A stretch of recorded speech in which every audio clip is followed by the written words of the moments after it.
किसी से रिश्ता क्या है ये हमें मालूम हो जरूरी तो नहीं, हाँ उस रिश्ते में कितना अपनापन है ये महसूस होना जरूरी है। तो जी हाँ दोस्तों, ये है आपका अपना प्रिय आरजे आदि और मुंबई का मानुष आदि कश्यप और आपके लिए लेकर आया आपका मनपसंद प्रोग्राम आड़ी टेढ़ी बातें फ्रॉम मुंबई।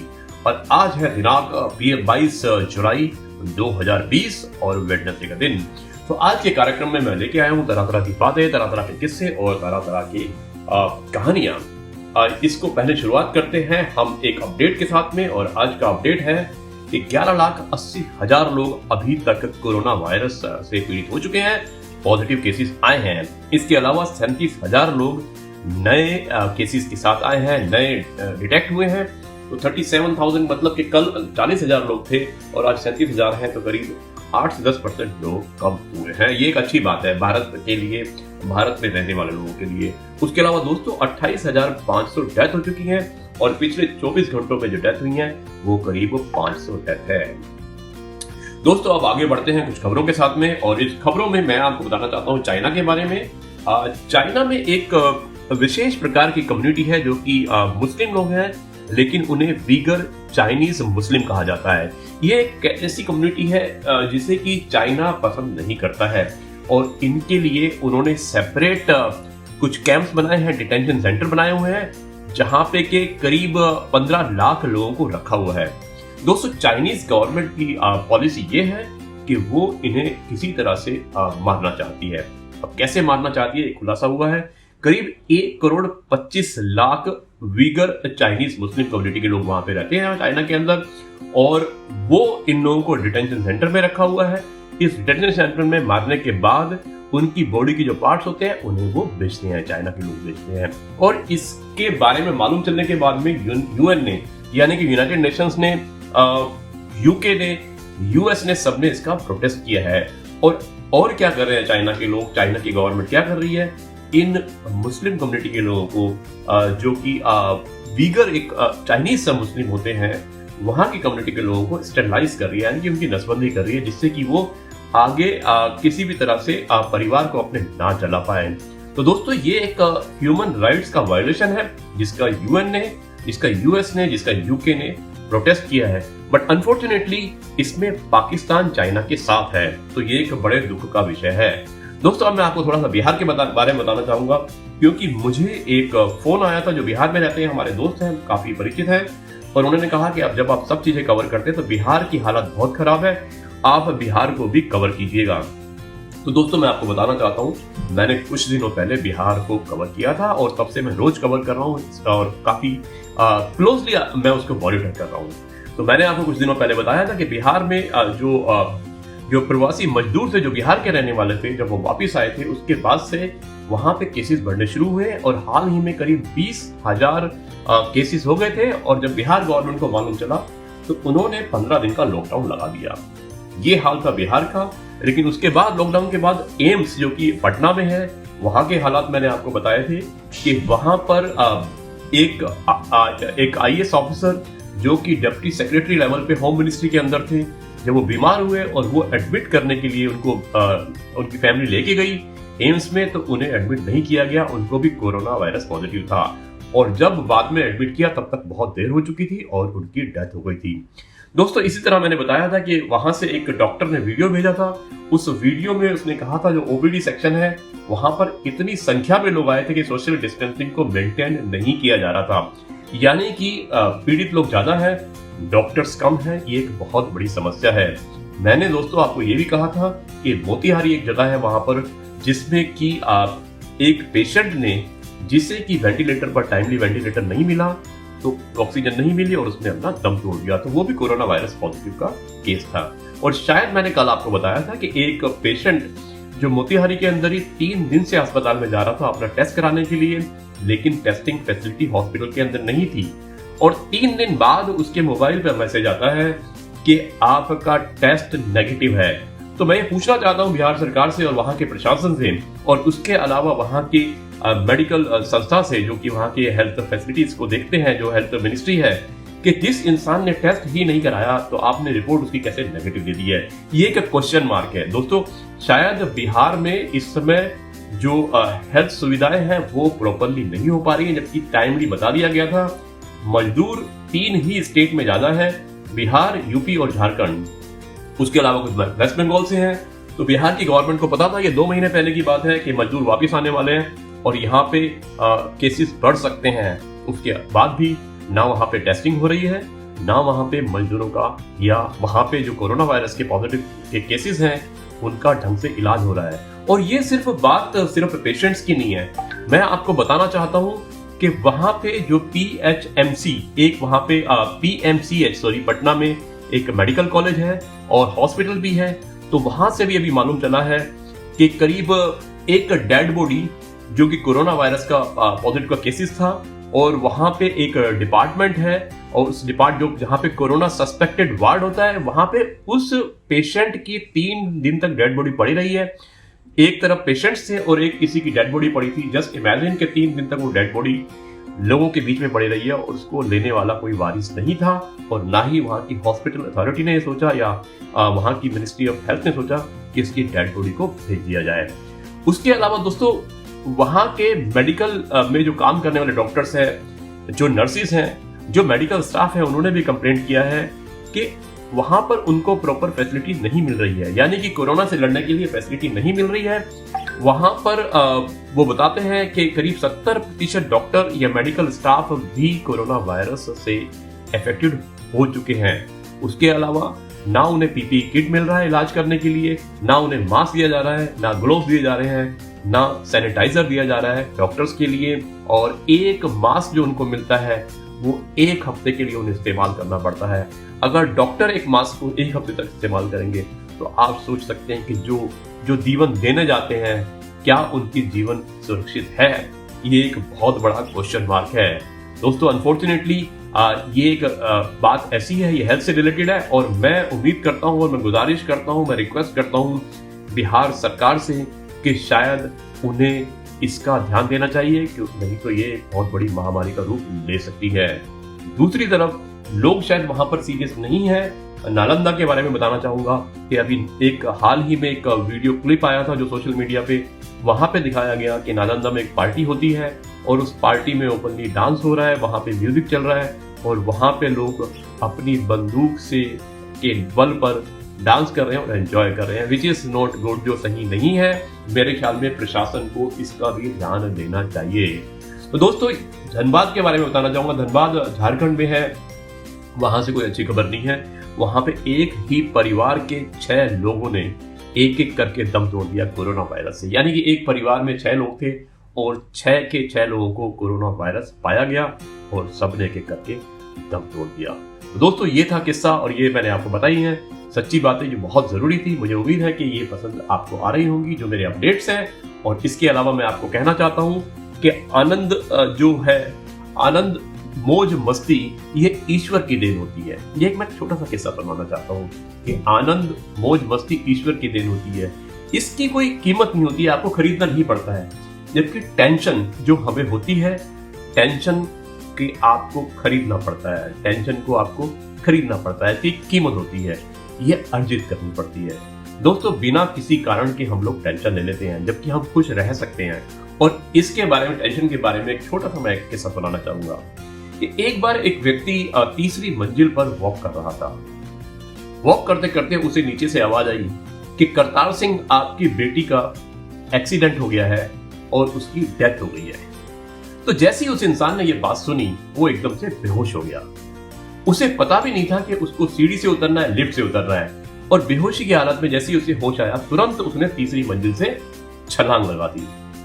दोस्तों, जैसे ही वो 2री मंजिल पर पहुंचता है तो उसे ध्यान आता है कि मेरी तो कोई बेटी ही नहीं है। ये टेंशन का देखिए रिएक्शन है। उसके बाद जैसे ही वो 1ली मंजिल पर पहुंचता है तो उसे ध्यान आता है कि मेरी तो शादी ही नहीं हुई है। और दोस्तों, जैसे ही वो एकदम जमीन पे गिरता है, ये मैं आपको पूरा फेस बता रहा हूं कि 3री से 2री मंजिल, तो 2री से 1ली मंजिल, और जैसे ही वो जमीन पर गिरता है तो उसे ध्यान आता है कि मेरा नाम तो करतार सिंह है ही नहीं। तो दोस्तों, एक लाइव एग्जांपल है टेंशन का, इसलिए टेंशन मत लीजिए। टेंशन किसी भी बीमारी का सॉल्यूशन नहीं होता है, किसी परेशानी का सॉल्यूशन नहीं होता है। ईश्वर ने आपको जीवन दिया है, एंजॉय करने के लिए अपनी लाइफ को जिए और अपनी लाइफ को अच्छी तरह आप संभाल के रखिएगा। दोस्तों, आज मैं आपको एक और बात बताने वाला हूं। अभी सुबह मैं सबसे पहले उठ के 2 ही काम करता हूं। सबसे पहले मैं जॉगिंग करने जाता हूं, यानी कि अपनी मॉर्निंग वॉक वगैरह करता हूं, एक्सरसाइज करता हूं, और उसके बाद एक सेंटर है जिसका नाम है हर्बल लाइफ सेंटर, तो मैं वहां पे जाता हूं और वहां का मैं आपको कुछ मैंने इंटरव्यूज लिए हैं, कुछ मैं आपको हर्बल लाइफ सेंटर के बारे में बताना चाहता हूं, क्योंकि हेल्थ इज वेल्थ और आपको शायद ये इंटरव्यू अच्छा लगेगा। तो चलिए मैं आपको लेके चलता हूं। अब मैं जॉगिंग खत्म कर चुका हूं, अब हम चलते हैं हर्बल लाइफ सेंटर जो कि लोखंडवाला में है। वहां से मैं आपको रूबरू एक इंटरव्यू दिखाना चाहता हूं और मुझे उम्मीद है कि आपको ये इंटरव्यू पसंद जरूर आएगा। दोस्तों, किसी ने सही कहा है, Apple a day keeps doctor away, और यह उसके अलावा हेल्थ इज वेल्थ। तो दोस्तों, ये है आपका अपना प्रिय आरजे आदि, यानी कि मुंबई का मानुस आपके लिए लेकर आया है आपका अपना प्रिय प्रोग्राम आड़ी टेढ़ी बातें। और इस प्रोग्राम में आज मैं आपको बात करूंगा हेल्थ के बारे में, क्योंकि फिटनेस है तो सब कुछ है, जान है तो जहान है। तो दोस्तों, मैं आपको बताता हूं, कुछ लोग मुझसे पूछते हैं कि आप मुश्किल से 4 घंटे सोते हैं और पूरा दिन आप ट्रैवल करते हैं, आपकी सेहत का राज क्या है? और आपके चेहरे पर हमेशा पॉजिटिविटी रहती है, मुस्कुराते रहते हैं, हंसते रहते हैं, और कभी थकावट का एक भी शिकन आपके चेहरे पर नजर नहीं आता।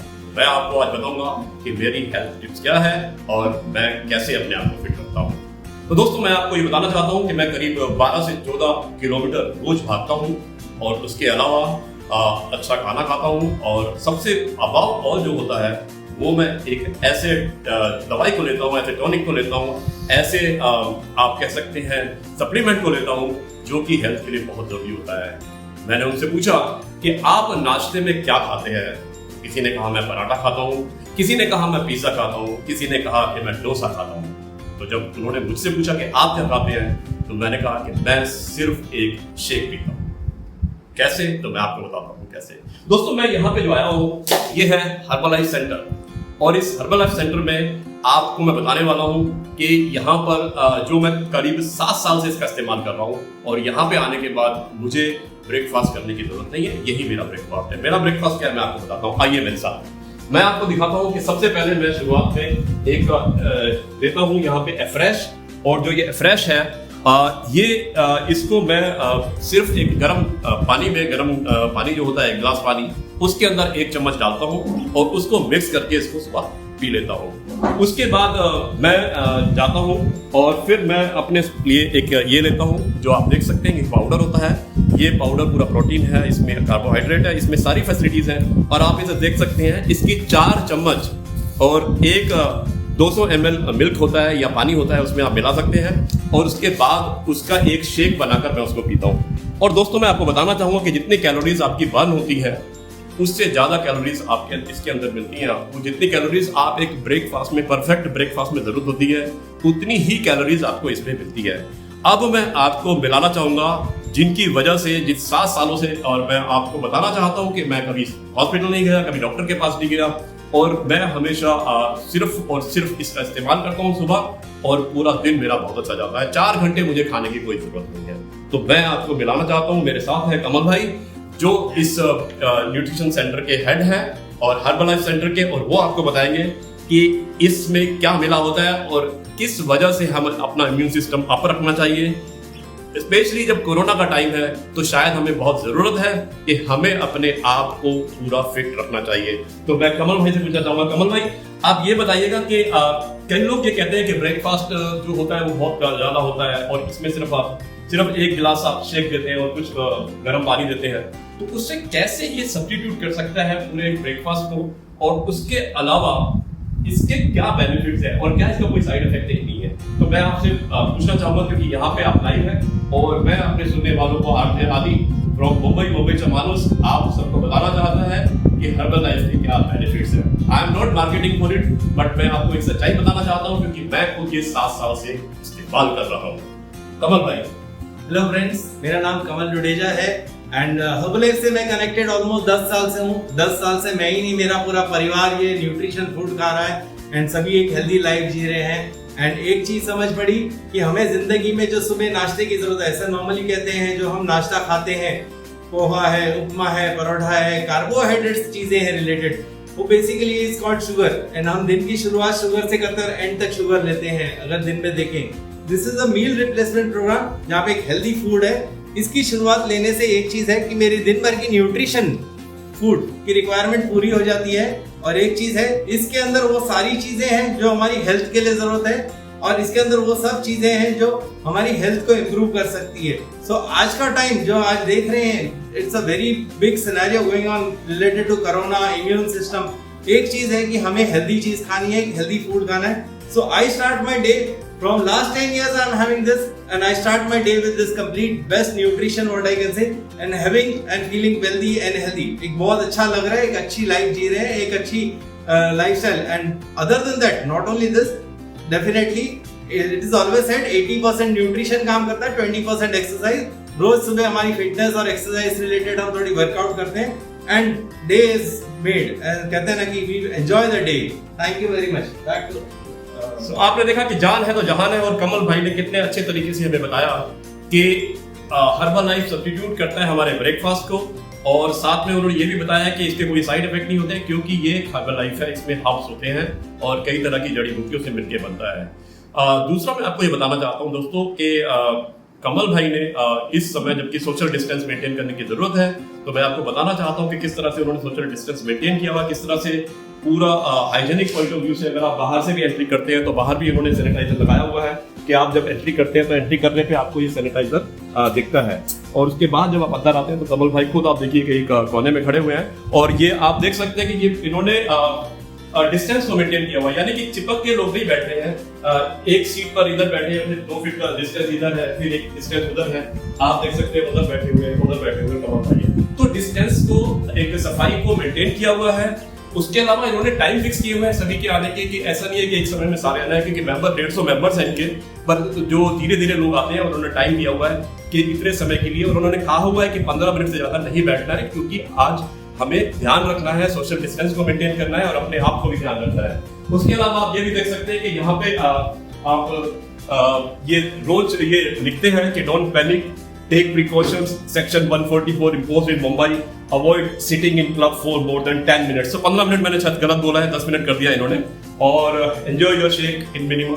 मैं आपको ये बताना चाहूंगा कि देखिए ये लोग हैं जो कि इसका इस्तेमाल करते हैं, तो they are not only advertising, they are literally using this product which is, you can say Virat Kohli जो फेमस बैट्समैन है, इंडियन चैंपियन है, साइना नेहवाल जो बैडमिंटन की चैंपियन है, मैरी कॉम जो बॉक्सिंग की चैंपियन थी, आप दीपिका पालीवाल को देख सकते हैं, और सोमदेव देवरम, और ये प्रोडक्ट है जो इन्होंने यहाँ पे लगाए हुए हैं। तो मैं आपको कहना चाहता हूँ कि ये हर्बल लाइफ, तो आप इसको इस्तेमाल कीजिएगा और आपको खुद महसूस होगा अपने अंदर एक चेंज। तो मेरी ये आपसे गुजारिश है कि एक बार आप जरूर देखिएगा, आपको पसंद आएगा, ये मैं आपको वादा करता हूँ। अब मैं आपको लेके चलता हूँ हमारे हर्बल लाइफ के एक और मेंबर है, जिनसे मैं छोटा सा इंटरव्यू लूंगा, जो एक बिजनेसमैन है और जो चाइना से काफी मात्रा में इंपोर्ट करते थे। अब इस पॉलिसी का जो इंडिया ने जो रिसेंटली पॉलिसी बताई है कि चाइना से इंपोर्ट को हमें बंद कर देना चाहिए या अवॉइड कर देना चाहिए, तो मैं इससे पूछना चाहता हूँ मिस्टर कारिया, तो इनकी कहानी और इनकी जवानी। तो अब मैं मिस्टर कारिया से पूछना चाहूंगा कि आपको कैसा लगता है और क्या आप करने वाले हैं। So, Mr. Karia, मैं आपसे ये पूछना चाहता हूँ, first of all welcome to the herbal life studio. आज मैं इसको स्टूडियो बनाना चाहता हूँ, और इस स्टूडियो में मैं आपसे ये पूछना चाहता हूँ कारिया जी कि आप इंपोर्ट करते हैं चाइना से, और आपका काफी बड़ा इंपोर्ट भी होता है, जो मुझे मालूम है, पिछले 2 साल से मैं आपको इंटरेक्ट कर रहा हूँ, तो बैटरी इफेक्ट भी हुआ है। तो कैसे आप इसको कॉप अप कर रहे हैं? क्या आपने कोई सब्स्टिट्यूट निकाला है? क्या आपने कंप्लीटली चाइना से बैन कर दिया है? क्या ये अच्छा मूव है कि नहीं है? तो 2-3 चीजें हैं जो आप, मैं चाहूंगा कि आप जरूर बताइएगा। उधर कैमरे की तरफ देखिए। देखिए, हम भी चाहते हैं कि हम इंडियन प्रोडक्ट यूज करें, इंडियन प्रोडक्ट बेचें, लेकिन यहाँ पे जहाँ तक हमारे फील्ड में हमको मालूम है, इतनी ना सप्लाई है ना वो लोग सप्लाई कर सकते हैं, तो हम लोग नहीं चाहते हुए भी वहाँ से मंगाना पड़ता है। और आज की डेट में आप देखोगे कोरोना के जितने प्रोडक्ट्स बिक रहे हैं, जितने प्रोडक्ट्स आप देखो, छोटे से लेके बड़ा प्रोडक्ट, हर चीज मेड इन चाइना आ रहा है और लोग ले रहे हैं। और लोग ये सोचते हैं कि चाइना का नहीं ले, लेकिन आजकल हर आदमी भला अपना पॉकेट देखता है कि भाई क्या सस्ता है, क्या महंगा है। देखेंगे आप 1000 की चीजें सामने 500 मिलती है, 500 वाला जेब में लेके आएगा, बोलेगा एक मेरा कुछ तो जेब में बचा, तो जब तक इंडिया अपने आप को इतना कैपेबल नहीं कर सकती है कि उसके रेट में माल यहाँ देवे, तब तक तो मेरे को लॉजिकली नहीं लगता है कि मेक इन चाइना बंद हो सकता है या बंद करना चाहिए। और इतना बड़ा इंपोर्ट है चाइना का इंडिया के लिए, इतना रेवेन्यू गवर्नमेंट को भी आता है, उसके कारण काफ़ी घर चलते हैं। तो एक अचानक से मेरे को नहीं लगता है किसी का कुछ बंद हो सकता है। दोस्तों आपने देखा आरजे आदि मुंबईचा माणूस investment banker by profession and RJ आदि बाय पैशन। अभी मैंने कारिया भाई को पूछा क्योंकि ये ना सिर्फ कारिया भाई के बिजनेस को इफेक्ट कर रहा है बल्कि हिंदुस्तान में हम काफी हद तक डिपेंडेंट थे। और अगर मैं आपको नंबर की बात करूं तो 5 लाख करोड़ का हम इंपोर्ट करते हैं और 1 लाख करोड़ का एक्सपोर्ट करते हैं, तो टोटल बिजनेस जो होता है साल का वो 6 लाख करोड़ का होता है। और ये एक कोई छोटी बात नहीं है, बहुत बड़ी बात है। और इतनी तेजी से क्योंकि हम वेलकम करते हैं जो कारिया भाई ने कहा कि आत्मनिर्भर भारत को, लेकिन खैर एकदम से हम आत्मनिर्भर भारत में सारी चीजें इकट्ठी हम प्रोड्यूस नहीं कर सकते हैं क्योंकि हमारे पास रॉ मटेरियल की कमी है, हमारे पास रिसोर्सेज की कमी है, हमारे पास में इंफ्रास्ट्रक्चर की कमी है। तो यही कार्य भाई कहना चाहते हैं कि एकदम से बंद ना करके जो नेसेसिटी जो जरूरी चीजें हैं शायद उनके लिए हमें अभी कुछ समय और लेना चाहिए। और जो चीजें बंद करनी जैसे टेक्नोलॉजी में जैसे हमें लगता है कि इंटरनल सिक्योरिटी हमारी जहां पर कॉम्प्रोमाइज हो रही है टिकटॉक के हिसाब से, या आप कह सकते हैं हुआई या ZTE जो कि टेलीकम्युनिकेशन सेक्टर है, वहां पे कोई प्रॉब्लम नहीं है। लेकिन जो आम आदमी जो कंज्यूमर है जिस पे इफेक्ट हो रहा है और जो अभी भी किसी ना किसी रूप से मुझे दिखता है कि मुझे थोड़ा सा सस्ता चाहिए, और सस्ते के अलावा ऐसा नहीं है कि देश प्रेम उनके अंदर नहीं है या देश प्रेम कार्यवाही के अंदर नहीं है, लेकिन हमें देश प्रेम के अलावा हमें प्रॉपर ये भी देखना है कि हमारा बिजनेस चले और लोगों को रोजगार सुचारू रूप से मिले। तो यही कहना चाहते हैं, वो भी भारत से प्यार करते हैं लेकिन वो कहते हैं शायद हमें कुछ समय देकर धीरे धीरे आगे बढ़ना चाहिए। तो स्वागत है आपको और मैं आपको बहुत बहुत धन्यवाद करता हूँ कि आपने इतना इम्पोर्टेंट इंटरव्यू हमें दिया है और यहाँ पे हर्बल लाइफ के मेंबर हैं आप और यहाँ पे आके हम सब विचार करते हैं। तो दोस्तों ये था कि मेरा छोटा सा इंटरव्यू जो मैंने लिया था हर्बल लाइफ सेंटर में, और मैं उम्मीद करता हूँ कि आपको ये इंटरव्यू जरूर पसंद आया होगा। ये है आपका अपना प्रिय आरजे आदि मुंबईचा माणूस और आपके लिए लेकर आया आडी बातें फ्रॉम मुंबई। और जाइएगा मत, मैं आपके साथ आता हूँ एक बार फिर एक नए प्रोग्राम में। धन्यवाद। तो जी दोस्तों, एक बार फिर आपके सामने आपका प्रिय आरजे आदि यानी कि मुंबईचा माणूस आपके लिए लेकर आया है प्रोग्राम आडी बातें, और उसमें हेल्थ इज वेल्थ जो आज हमारा टॉपिक है, मैं उसमें आप सभी को इंट्रोड्यूस कर रहा हूँ हमारे हेल्थ क्लब के लोगों से। मेरे पहले एपिसोड में मैंने बताया था कि यहाँ पर हम आते हैं हर्बल लाइफ में और किस तरह से हम दिनचर्या को करते हैं, कैसे हम डाइट फूड लेते हैं, हम अपना शेक लेते हैं। और अब मैं आपको मिलाने वाला हूँ एक और हमारे हर्बल लाइफ के मेंबर से जिनका नाम है रितेश। तो यानी कि इस क्लब में ना सिर्फ हम हर्बल लाइफ के प्रोडक्ट को लेने आते हैं बल्कि उसके अलावा हम सोशलाइजिंग भी करते हैं, लेकिन सोशल डिस्टेंस को मेंटेन करके। ये नहीं है कि हम एकदम एक दूसरे के नजदीक बैठते हैं। तो दोस्तों यहाँ पर तरह तरह के लोग आते हैं और यहाँ पर कोई किसी को किसी से कोई मतलब नहीं है, सब अपने व्यापार में बिजी हैं, लेकिन कुछ समय निकालते हैं और ये भी एक सबकी खुशी का कारण हो सकता है। एक पॉजिटिविटी लेके जाते हैं यहाँ से, और इस पॉजिटिविटी को बढ़ाते हुए मैं आपको मिलाने वाला हूँ एक हमारे एक और मेंबर जो बहुत अच्छे गायक भी है और जिनका नाम है रितेश, जो आपको एक बहुत ही सुंदर सा गाना सुनाएंगे और मुझे उम्मीद है कि ये गाना आपको पसंद आएगा। तो आपका अपना प्रिय आरजे आदि फ्रॉम मुंबई आडी बातें लेके और आपके सामने लेके आया है रितेश। तो रितेश आपको एक गाना सुनाने वाले हैं। तो रितेश आप बताइएगा, आप इतना बढ़िया गाना गाते हैं, तो आप आज क्या सुनाना चाहेंगे यहाँ पे हमारे मेंबर्स को? Good morning everyone.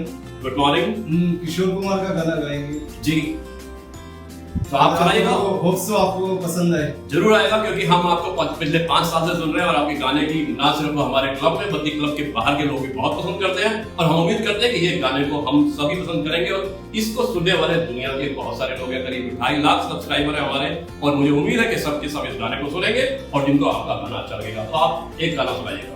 Thank you.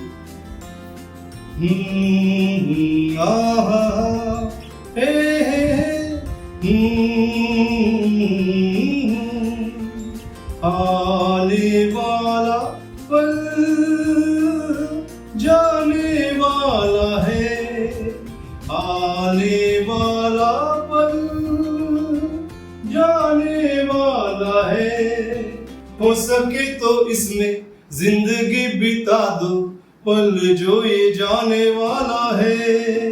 ओ आने वाला पल जाने वाला है। एक बार यूं मिली मासूम सी कली एक बार यूं मिली, मासूम सी कली हिलते हुए कहाँ उश्वास में चली। देखा तो नहीं है, ढूंढा तो यही है, पल ये भी जाने वाला है। ओ आने वाला पल जाने वाला है। Thank you. तो दोस्तों ये आपने सुना कि रितेश को कितना बढ़िया इन्होंने गाना गाया था कि आने वाला पल जाने वाला है, यानी कि समय कभी किसी का इंतजार नहीं करता है। समय बहुत कीमती है और समय की पहचान हमें करनी चाहिए, क्योंकि कल क्या हो जाए किसी को कुछ नहीं पता है। तो इस कार्यक्रम को मैं आगे बढ़ाता हूँ और आपको मैं अपने बाकी मेंबर से मिलाता हूँ, क्योंकि मैंने कहा कि कमल भाई जो हमारे यहाँ के इंचार्ज हैं, जो इस क्लब को चला रहे हैं पिछले 10 साल से, उन्होंने टाइमिंग फिक्स किया हुआ है सोशल डिस्टेंस को मेंटेन करने के लिए, और सबको यहाँ पे आने का मौका मिलता है। लेकिन उन्होंने कहा हुआ है कि एक समय पर एक ही व्यक्ति आ सकता है, यानी कि सिर्फ 10 से 15 मिनट यहाँ पे रुक सकते हैं।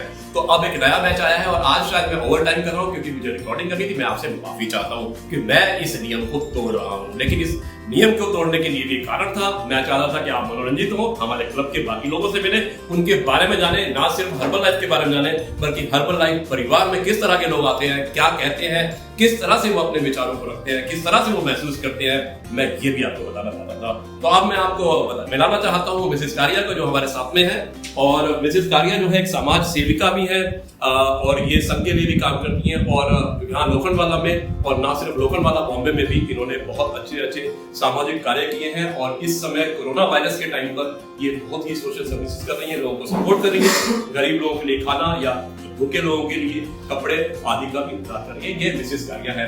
और अब मैं आपको मिलाना चाहता हूँ जो हमारे साथ में राइट में है, सीनियर सिटीजन है, 70+ सिर्फ नंबर है इनके लिए, और उसके अलावा उससे ज्यादा कुछ नहीं है। रिटायर्ड कस्टम ऑफिसर है, बहुत ही मनोरंजन करते हैं यहाँ पे। जब हम आते हैं तो हमें महसूस नहीं होता है कि हम यहाँ पर कितना समय निकाल देते हैं, इनकी बातें इतनी अच्छी लगती हैं। तो मैं आपसे पूछना चाहूंगा कि आपको यहाँ पे हर्बल लाइफ में आके कैसा लगता है?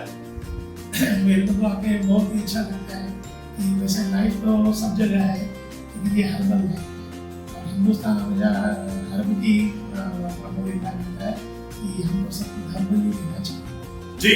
हर चीज आती भी हर्ब से ही है। मेरे को तो यहाँ के बहुत अच्छा लगता है, खासकर मेरे को नए नए आदमियों से मिलना बहुत पसंद है, और उसमें आप जैसे आदमी मिले तो फिर कहना ही है। क्या बात है, जो इतना घूम चुके हैं। तो हर्बल लाइफ और हर्बल लाइफ, तो यही एक मैसेज देना चाहते हैं कि यहाँ पे आकर बहुत ही आनंदित महसूस होता है। किसी को ये नहीं लगता है कि वो अपने परिवार से दूर है, क्योंकि यहाँ पे एक परिवार हम लोगों ने बना लिया है। और ऐसा होता है कि जब सुबह उठते हैं या रात को सोते हैं, तो रात को सोते हुए हम हमेशा ये सोचते हैं कि वो सुबह जल्दी से आनी चाहिए, क्योंकि हमें हर्बल लाइफ में जाके हमारे बाकी लोगों से मिलना है और तभी हमारा दिन शुरू होता है। तो थैंक यू वेरी मच। और अब मैं आपको लेके चलना चाहता हूँ एक और हमारे साथी है जो हमारे हर्बल लाइफ के मेंबर हैं और काफी समय से हमारे साथ में है।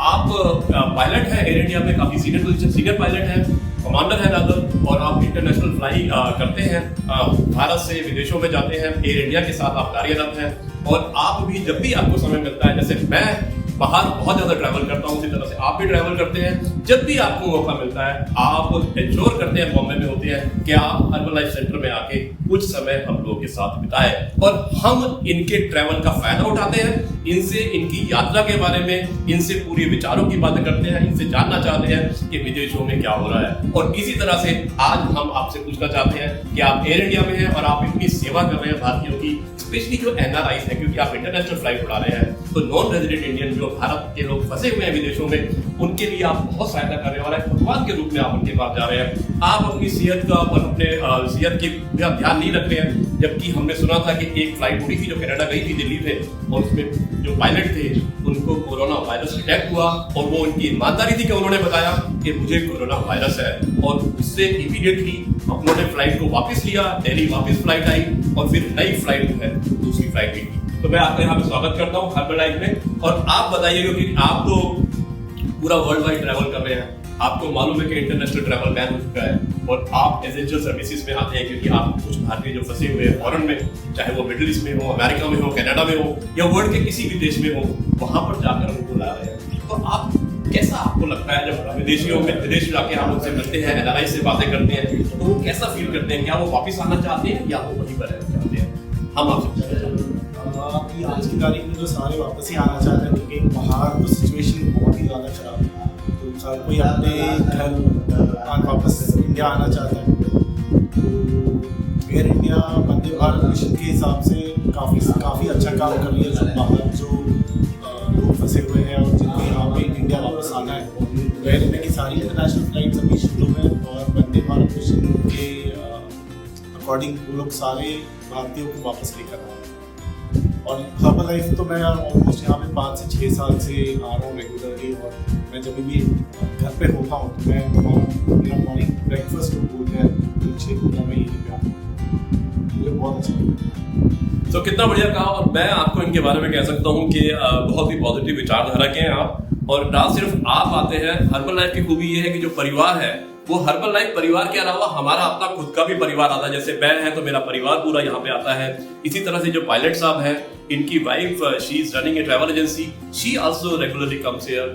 मिस्टर कारिया है, उनकी वाइफ आती है। इस तरह से हम परिवार को साथ में लेके आते हैं। तो ये फैमिली विद इन फैमिली है जो हमने क्रिएट की है हर्बल लाइफ में। और ना सिर्फ हम इसको कंज्यूम करते हैं, मैं आपको बार बार बोल रहा हूँ कि प्रोडक्ट को हम पिकनिक भी बनाते हैं, हम इवेंट्स में पार्टिसिपेट करते हैं, और जो भी त्योहार और जो भी मौके होते हैं हम मौका कभी नहीं छोड़ते हैं, क्योंकि हर इंसान के अंदर एक कलाकार बसा हुआ है और वो कलाकार यहाँ पर आके अपने आप को परफॉर्म करता है। और मैं आपसे भी उम्मीद करता हूँ कि अगर आपके अंदर कोई कलाकार है तो अपने मन में मत रखिए समय की बहुत कमी है, कल हो ना हो, आज जो भी आपके मन में है उसको निकाल के दिखाइए, क्योंकि लोग आपका इंतजार कर रहे हैं। जय भारत, जय वंदे मातरम। धन्यवाद।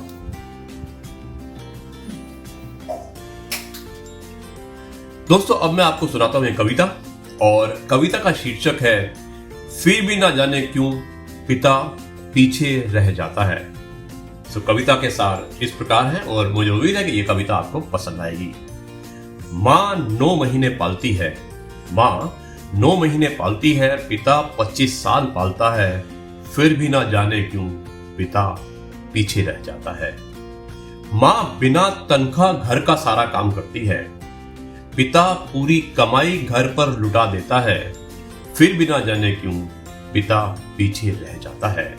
माँ जो चाहे वो बनाती है, माँ जो चाहते हो वो बनाती है, पिता जो चाहते हो वो लाते हैं, फिर भी ना जाने क्यों पिता पीछे रह जाते हैं। माँ को याद करते हो जब चोट लगती है, माँ को याद करते हो जब चोट लगती है, पिता को याद करते हो जब जरूरत होती है, फिर भी ना जाने क्यों पिता पीछे रह जाता है। माँ की बच्चों की अलमारी नए कपड़ों से भरी होती है, और पिता कई सालों तक पुराने कपड़े चलाता है, फिर भी ना जाने क्यों पिता पीछे रह जाता है। पिता अपनी जरूरतें टालकर सबकी जरूरतें समय पर पूरी करता है, किसी को उनकी जरूरतें टालने को नहीं कहता, फिर भी ना जाने क्यों पिता पीछे रह जाता है, फिर भी ना जाने क्यों पिता पीछे रह जाता है। तो जी हाँ दोस्तों, ये थी एक कविता पिता के बारे में, क्योंकि माँ के बारे में सब कहते हैं, पिता के बारे में बहुत कम लोग कहते हैं। तो मैंने कोशिश की है कि ये कविता एक पिता के बारे में और पिता को भी डेडिकेट कर दूं। तो आपको ये कविता कैसी लगी आप मुझे जरूर बताइएगा, और मैं अब इस कार्यक्रम को आगे बढ़ाता हूँ। मेरे कार्यक्रम का जो आखिरी हिस्सा होता है वो कहानी होता है, और इस कहानी को सुनाने से पहले मैं आपको कुछ कहना चाहता हूँ कि किसी को भी खुश करने का मौका मिले तो छोड़ना मत यारो, किसी को भी खुश करने का मौका मिले तो छोड़ना मत यारो, वो फरिश्ते ही होते हैं जो किसी के चेहरे पर मुस्कुराहट दे जाते हैं। दोस्तों हमेशा किसी को खुश करने का मौका मिले तो आप जरूर दीजिएगा। और अब मैं आपको इस कविता की समाप्ति के बाद एक कहानी सुनाना चाहता हूँ। मुझे उम्मीद है कि कहानी आपको पसंद आएगी। ये कहानी बहुत छोटी सी है लेकिन इसके बहुत मतलब है। तो दोस्तों कहानी कुछ इस प्रकार है। बरसात में एक घटना घटती है। बारिश का मौसम होता है, बहुत जोर से बारिश हो रही है, हवा चल रही है, और वहां पर एक पेड़ होता है। उस पेड़ के ऊपर एक घोंसला होता है जिसमें एक चिड़ा और चिड़ी रहते थे। तो बरसात में एक घटना घटती है। पेड़ पर से एक घोंसला हवा के थपेड़े से अचानक नीचे गिर जाता है। गिरकर उसमें दो यानी कि चिड़ा और चिड़ी होते हैं, दोनों मौन बैठ जाते हैं क्योंकि रात का समय होता है। चिड़ा कहता है सुबह बात करते हैं, और चिड़ी यानी कि चिड़िया भी कहती है ठीक है सुबह बात करते हैं, और दोनों चुपचाप सुबह होने का इंतजार करते हैं। रात गुजरने की राह दोनों देख रहे होते हैं। सुबह का वातावरण एकदम साफ होता है और उसको देख के दोनों खुश हो जाते हैं, यानी कि चिड़ा और चिड़ी दोनों साफ वातावरण को देख के खुश हो जाते हैं, क्योंकि उस समय ना बारिश होती है और ना ही किसी तरह की आंधी होती है। चिड़ा जोश में बोलता है, चिड़े को जोश आता है और बोलता है क्या हम चलें? चिड़ा फिर जोश में बोलता है कि क्या हम चलें? फिर से तिनके इकट्ठा करके लाते हैं और अपना घोंसला बनाते हैं। चिड़ी की आंख में आंसू देखकर, उसकी आंख में पानी को देखकर चिड़ा बोलता है अरे पगली रो क्यों रही है? गिराना उसके हाथ में है पर बनाना तो अपने हाथ में है, और मदद की राह देखने के लिए हम इंसान थोड़े हैं, यानी कि इंसान मदद की राह देखता है, हम जानवर हैं, हम पक्षी हैं, हमें किसी की मदद की राह नहीं देखनी चाहिए। चल करते हैं शुरुआत। और उन दोनों ने एक ऊंचे आसमान में लंबी छलांग लगा दी और उसको कहते हैं जीना। तो दोस्तों ये है एक पक्षी की लाइफ। अगर उसका घोंसला टूट भी जाता है तो हिम्मत नहीं हारता है, उसके बाद फिर वो तिनके तिनके करके घोंसला बनाता है, और ऐसी ही हिम्मत हमें रखनी चाहिए। ये कहानी छोटी थी, लेकिन ये कहानी आपको कैसी लगी आप मुझे जरूर बताइएगा। और अब मैं इस कार्यक्रम को खत्म करने से पहले आपको कहना चाहता हूं कि उदार बनो किंतु स्वयं को प्रयोग ना होने दो। प्रेम करो किंतु स्वयं को आघात ना लगने दो। विश्वास करो किंतु मूर्ख मत बनो। दूसरों की सुनो पर किंतु अपनी वाणी लुप्त ना होने दो। तो दोस्तों यह है आपका अपना प्रिय आरजे आदि कश्यप, मुंबईचा माणूस। अब आज की सभा यहीं पर समाप्त करने की अनुमति लेता है, और कल आपसे एक बार फिर मुलाकात होगी एक नई कहानी के साथ, नए किस्से के साथ, नई सोच के साथ, नई कविता के साथ। और तब तक के लिए आरजे आदि आपसे कहता है अलविदा, गुड बाय, वंदे मातरम, जय भारत। आपसे कल फिर मुलाकात करते हैं। सत श्री अकाल।